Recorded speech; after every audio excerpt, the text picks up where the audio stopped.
أعوذ بالله من الشيطان الرجيم بسم الله الرحمن الرحيم وإذ أخذنا ميثاقكم ورفعنا فوقكم الطور خذوا ما آتيناكم بقوة واذكروا ما فيه لعلكم تتقون ثم توليتم من بعد ذلك فلولا فضل الله عليكم ورحمته لكنتم من الخاسرين ولقد علمتم الذين اعتدوا منكم في السبت فقلنا لهم كونوا قردة خاسئين وجعلنا نقالا لما بين يديها وما خلفها وموعظة للمتقين صدق الله العظيم رب اشرح لي صدري ويسر لي أمري واحلل عقدة من لساني يفقهوا قولي آمين يا رب العالمين بسم الله والصلاة والسلام على رسول الله وعلى آله وأصحابه أجمعين السلام علیکم ورحمۃ اللہ وبرکاتہ۔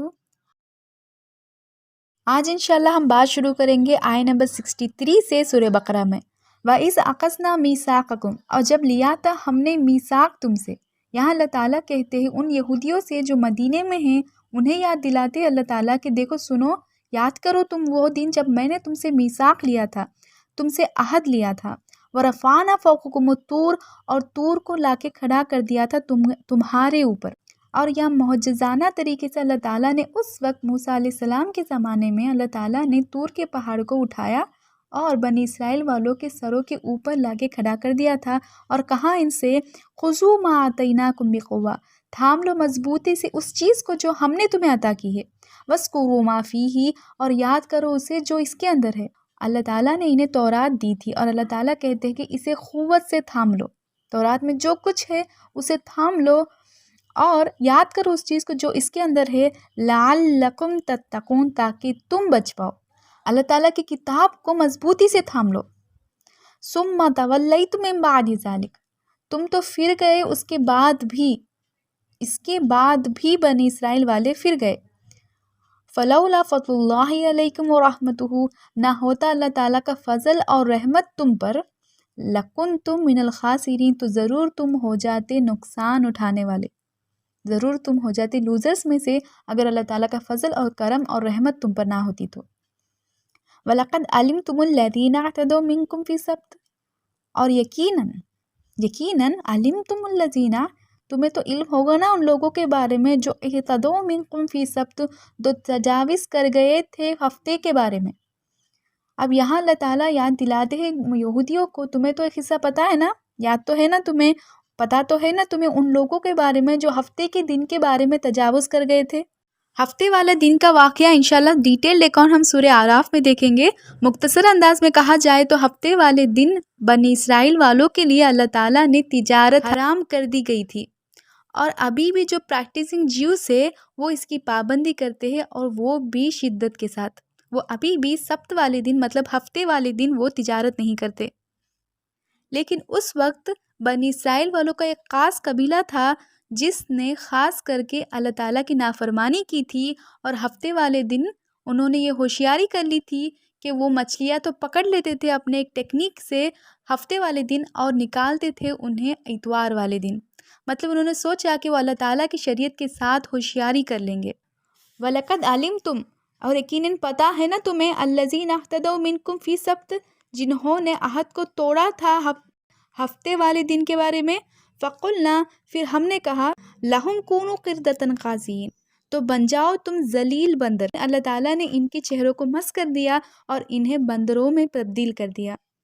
فَجَعَلْنَاهَا نَقَالًا لِمَا بَيْنَ يَدَيْهَا، اور اللہ تعالیٰ نے کہا ہے اور بنا دیا ہم نے نقالن، عبرت والی شے، کن کے، لما بینہ و یدیہا، عبرت والی شے بنا دیا ہم نے انہیں پچھلوں کے لیے اور اگلوں کے لیے۔ وما خلفہا موعظۃ للمتقین، اور ہاں یہ واعظ ہے، موعظۃ مطلب واعظ ہے، نصیحت ہے، کن کے لیے، للمتقین، متقین لوگوں کے لیے۔ اگلوں اور پچھلوں کے لیے عبرت اور واعظ اور نصیحت ہے، للمتقین، متقین لوگوں کے لیے۔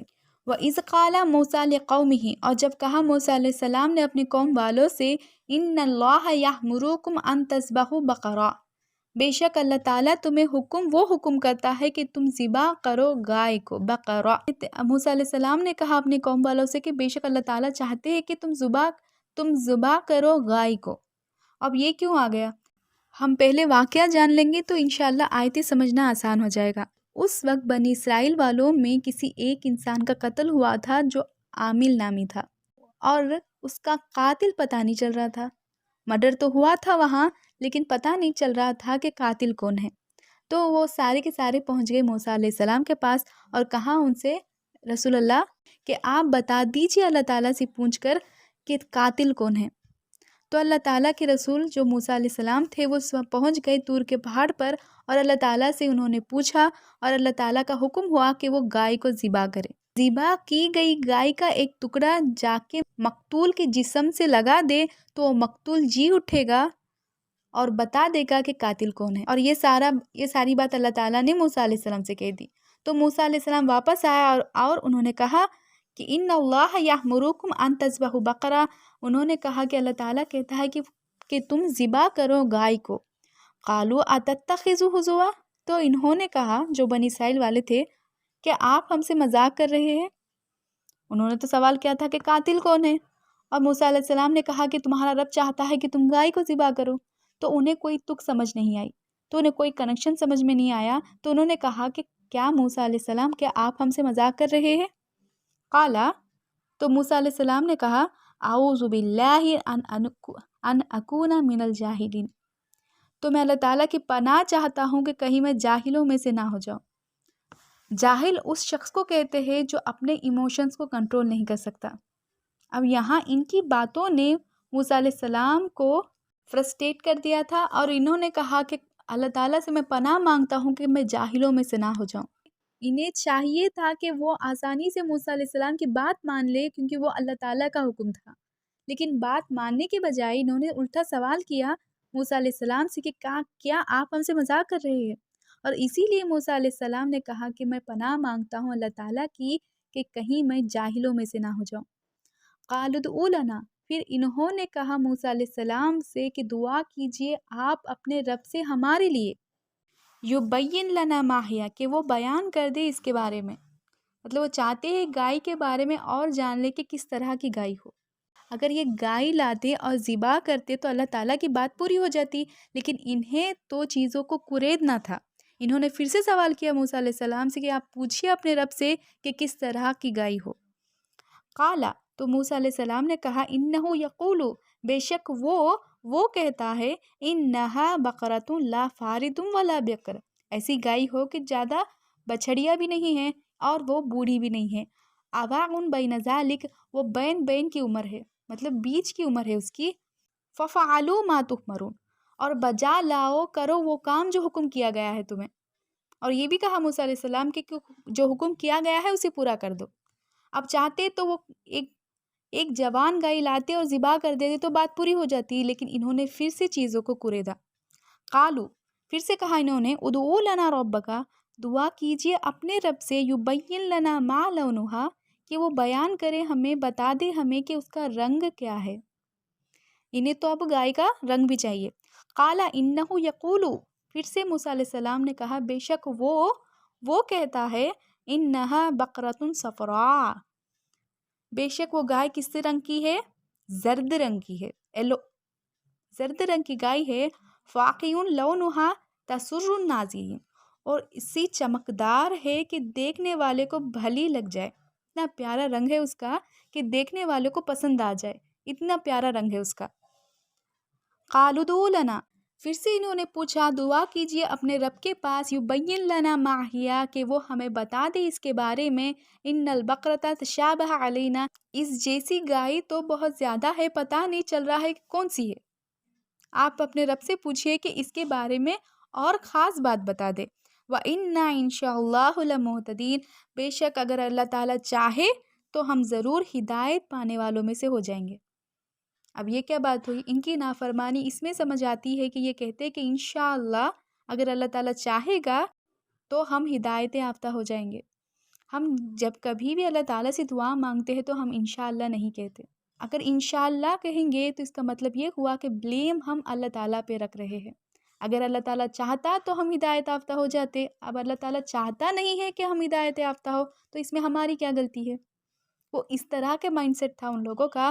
انہوں نے کہا کہ اور مزید کچھ بات بتائیے اس گائے کے بارے میں، ہمیں پتہ نہیں چل رہا، اگر اللہ تعالیٰ چاہے گا تو ضرور ہم ہدایت یافتہ ہو جائیں گے۔ قال انہو یقول، پھر سے موسیٰ علیہ السلام نے کہا کہ انہو بے شک وہ، یقول وہ کہتا ہے۔ بات کو اتنی بار فورس کیوں کر رہے موسیٰ علیہ السلام؟ قال یقول کیوں نہیں کہا انہوں نے؟ انہو یقول، بے شک وہ کہتا ہے۔ اس کا مطلب یہ ہوا کہ بنی اسرائیل والوں کو ان کی بات پر شک تھا کہ کہیں یہ موسیٰ علیہ السلام نے کہا یا اللہ تعالیٰ نے کہا۔ وہ وحی کے بارے میں، موسیٰ علیہ السلام کی بات کے بارے میں شک میں پڑ گئے تھے، اسی لیے اللہ تعالیٰ کے رسول موسیٰ علیہ السلام بار بار اس بات پر فورس کر رہے کہ بے شک میں نہیں کہتا، اللہ تعالیٰ کہتا ہے، بے شک وہ، یقول وہ کہتا ہے، انہا بقرتون، بے شک گائے، لا ذلول تسیر الارض ولا تسقی الحرث، وہ ایسی گائے ہے نہ وہ کھیت کو جوتتی ہے نہ ہی وہ زمین کو پانی پلاتی ہے، مطلب وہ ایک ایسی گائے ہے جس سے کام نہیں لیا جاتا۔ ہاں وہ جوان ہے، اس کی اچھی عمر ہے، کام کی عمر ہے، لیکن ہاں وہ کبھی بھی زمین کو پانی پلانے والی گائے نہیں ہے، نہ ہی کھیتوں کو جودنے والی گائے ہے، وہ کوئی کام نہیں کرتی، وہ اس طرح کی گائے ہے۔ مسلمت، ویل بلٹ ہے، لا شیعۃ فیہا، نہ اس پر کوئی داغ ہے، مطلب بے داغ گائے ہے۔ قالو، تو انہوں نے کہا، قالو الآن جئت بالحق، اب آپ حق لے کر آئے۔ فذبحوہا، پھر انہوں نے اسے ذبح کر دیا۔ اس طرح کی پرٹیکولر گائے ملنا تو مشکل تھا، انہیں مل گئی اور انہوں نے اس گائے کا ذبح بھی کر دیا۔ وما کادوا یفعلون، لیکن وہ کرنے والے تو نہیں تھے، لیکن انہوں نے کیا۔ اللہ تعالیٰ کا یہ اسٹیٹمنٹ دیکھیے، اللہ تعالیٰ نے کیا کہا؟ کرنے والے تو تھے نہیں یہ، لیکن انہوں نے کیا، لیکن دل تو نہیں چاہ رہا تھا ان کا کرنے کا، کیونکہ ان کے دلوں میں کہیں نہ کہیں بچڑے کی محبت ابھی بھی ہے جو انہوں نے پہلے کی تھی، جو بچڑے کو پوچھنے والا کام کیا تھا انہوں نے، کہ ان کے دلوں میں گائے کے لیے ایک سافٹ کارنر تھا ہی، اسی لیے اللہ تعالیٰ نے خاص کر کے بقرہ گائے کو ذبح کرنے والی بات کی، تاکہ جو بھی ان کے دلوں میں جو مائل بچا ہے نا وہ دھل جائے۔ تو ان کے دلوں میں تھا نہیں کہ ذبح کرے گائے کو، اب ان کے پاس کوئی آپشن بچا نہیں تھا، اس لیے انہوں نے گائے کو ذبح کر دیا۔ وَإِذْ قَتَلْتُمْ، اور جب تم نے قتل کیا تھا، اللہ تعالیٰ نے سیکنڈ پرسن میں بات کرے، اللہ تعالیٰ مطلب جو یہودی مدینے میں تھے، جو حضور صلی اللہ علیہ وسلم کی زبان سے ان آیتوں کو سن رہے تھے، اللہ تعالیٰ ان کو ایڈریس کر رہے ہیں اور کہہ رہے ہیں، جب تم نے قتل کیا تھا نا، جو تمہارے باپ دادا جو پہلے کے جیوز تھے، جو بنی اسرائیل والے تھے، تمہاری ہی نسل تھی نا، جب تمہیں قتل کیا تھا تم لوگوں نے، نفسن، ایک شخص کا، جب تم نے ایک شخص کو قتل کر ڈالا تھا، فَدَارَأْتُمْ فِيهَا، پھر تم نے اختلاف کیا، مطلب وہ ایک دوسرے پر بلیم ڈال رہے تھے کہ شاید تم نے ایک دوسرے کو وہ بلیم کر رہے تھے کہ کہیں تم نے قتل کیا ہے، کہیں تم نے قتل کیا ہے۔ وَاللَّهُ مُخْرِجٌ، اور بے شک اللہ تعالیٰ ظاہر کرنے والا ہے، مَا كُنْتُمْ تَكْتُمُونَ، جو کچھ تم چھپاتے ہو۔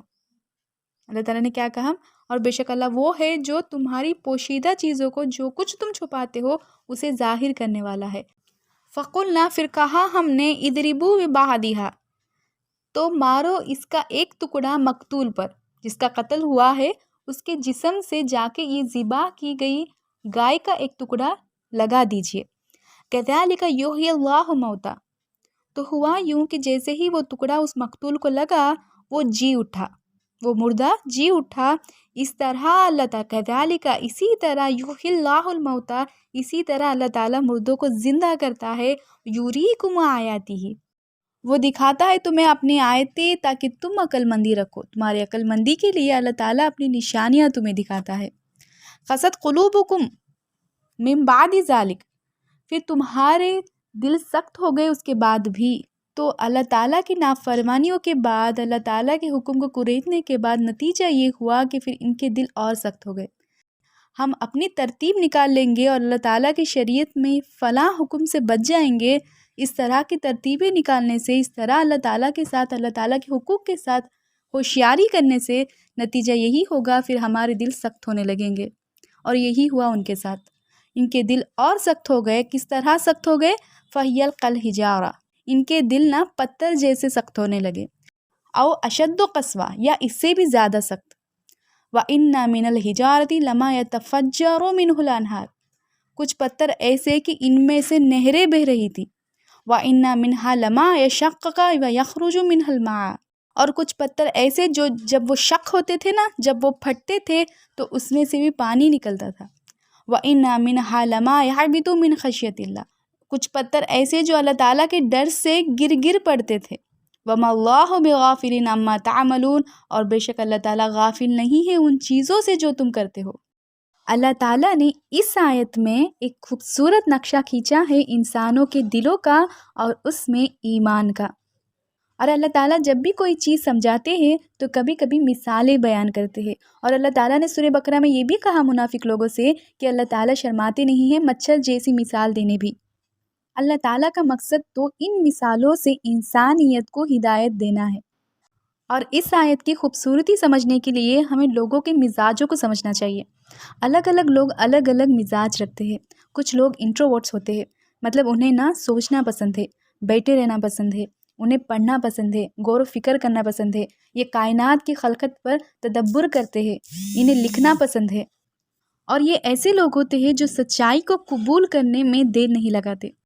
اور ان کے برعکس کچھ لوگ ایسے بھی ہوتے ہیں جو ایکسٹروورٹس ہوتے ہیں، جنہیں نہ اسٹف کرنا پسند ہے، جو ہمیشہ ڈسٹریکٹڈ رہتے ہیں دوسری چیزوں میں، انہیں کھیلنا، کودنا، ہنٹنگ کرنا، جنگوں میں جانا پسند ہے، اور یہ بیٹھے نہیں رہ سکتے۔ اور یہ اٹینشن اسی وقت دیں گے آپ کو جب آپ انہیں کچھ شاکنگ چیز دکھائیں گے۔ اور یہ سچائی کی طرف اس لیے جلدی نہیں آتے کیونکہ یہ دوسرے کاموں میں مصروف رہتے ہیں۔ اور دیکھا جائے تو حضور صلی اللہ علیہ وسلم کے صحابہ بھی نا الگ الگ مزاج رکھتے تھے۔ کچھ انٹروورٹس بھی تھے، کچھ ایکسٹروورٹس بھی تھے۔ انٹروورٹس بھی تھے جیسے ابو بکر صدیق رضی اللہ تعالیٰ عنہ، جو غور و فکر کرتے تھے چیزوں پہ، جنہیں پوئٹری پسند تھی، اور جیسے ہی حضور صلی اللہ علیہ وسلم نے ان کے سامنے سچائی رکھی، اس دین کی دعوت کو قبول کر لیا اور انہوں نے کوئی سوال نہیں کیا، جیسے وہ منتظر بیٹھے تھے۔ اور دوسری طرف حمزہ رضی اللہ تعالیٰ عنہ، عمر فاروق رضی اللہ تعالیٰ عنہ، انہیں تو 6 سال لگ گئے حضور صلی اللہ علیہ وسلم کی دعوت کو قبول کرنے میں۔ اچھا چلو، عمر فاروق رضی اللہ تعالیٰ عنہ کا قبیلہ الگ تھا، حمزہ رضی اللہ تعالیٰ عنہ تو بہت قریب کے تھے، حضور صلی اللہ علیہ وسلم سگے چچا تھے، کھیل جوئی بھائی بھی تھے، اور وہ حضور صلی اللہ علیہ وسلم سے بے انتہا محبت بھی کرتے تھے۔ پھر 6 سال کیوں لگ گئے؟ کیونکہ وہ ڈسٹریکٹڈ تھے دوسری چیزوں سے۔ اور دونوں کا اسلام میں آنے کا الگ الگ معاملہ ہے، کسی نے نہیں سوچا تھا کہ یہ ایمان لا سکتے ہیں۔ اور عمر فاروق رضی اللہ تعالیٰ عنہ تو ننگی تلوار لے کے نکلے تھے، لیکن ہوا یوں کہ ان کے بہن اور بہنوئی کو مارنے کے بعد جب ان کی بہن کے ہونٹ سے خون نکلا تو وہ ریٹل رہ گئے، وہ شاکڈ تھے، اور اس وقت ان کا اٹینشن پوری طرح سے قرآن شریف پر پڑا۔ اس حادثے کے بغیر قرآن شریف انہیں کوئی پڑھ کر سناتے تو شاید عمر فاروق رضی اللہ تعالیٰ عنہ اس طرح متاثر نہ ہوتے۔ مطلب یہ ایسے لوگ ہیں جن کا اٹینشن اسی وقت آتا ہے، اس کا مطلب یہ ایسے لوگ ہیں جن کا اٹینشن اسی وقت آتا ہے جب ان کے ساتھ کچھ بڑا ہوتا ہے، کسی سرجری کے بعد، کسی ایکسیڈنٹ کے بعد، کسی کے اپنے کے کھونے کے بعد، یہ اسلام میں پوری طرح سے داخل ہوتے ہیں۔ اور یہاں دیکھیں اللہ تعالیٰ نے اس نقشے کو کتنے خوبصورت طریقے سے اپنی آیت میں رکھا ہے۔ ثم اخذت قلوبکم من بعد ذلک، اور بے شک تمہارے دل نہ اس کے بعد اور بھی سخت ہو گئے، فہی کالحجارہ، جیسے کوئی پتھر ہو، او اشد قسوہ، یا اس سے بھی زیادہ سخت۔ اور اس آیت میں پتھر ریفر کرتے ہیں دلوں کی طرف، اور پانی ریفر کرتا ہے ایمان کی طرف۔ وَإِنَّ مِنَ الْحِجَارَةِ، اور پتھروں میں سے کچھ ایسے بھی ہیں، لَمَا يَتَفَجَّرُ مِنْهُ الْأَنْهَارُ، جن میں سے نہریں بہتی ہیں۔ پتھر مطلب دل نا، ایسے دل بھی ہے جن میں سے نہریں بہتی ہے، مطلب اس دل میں سے ایمان بھر بھر کے آتا ہے، جیسے تھاٹے مارتے ہوا سمندر، جیسے ابو بکر صدیق رضی اللہ تعالیٰ عنہ کا سمندر۔